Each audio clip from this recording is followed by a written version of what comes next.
এই দেশের ক্ষতি কিভাবে করেন বলেন তো?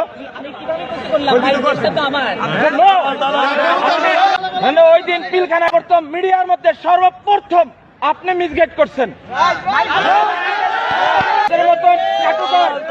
আপনাদের মতন কিছু কুলাঙ্গা সাংবাদিক পেশাটা হচ্ছে সত্যিটা মহৎ পেশা, সত্যের উন্মোচন তারাই করে, কিন্তু আপনারা সত্যটারে মিথ্যা বানাইয়া এই দেশটাকে একটা কিছু ভোটের মতন আপনারা অন্ধকার জগতে বানাই ফেলাই সত্যের অঙ্গরাজ্য বানাবার জন্য। আপনি এদেশের একজন নাগরিক হয়ে আপনি এদেশের ক্ষতি কিভাবে করেন বলেন তো?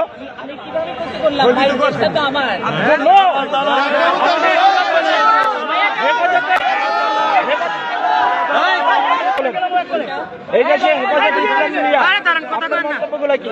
দেশের সাংবাদিক আপনি কুলাঙ্গার ধ্বংস করছেন। হবে না।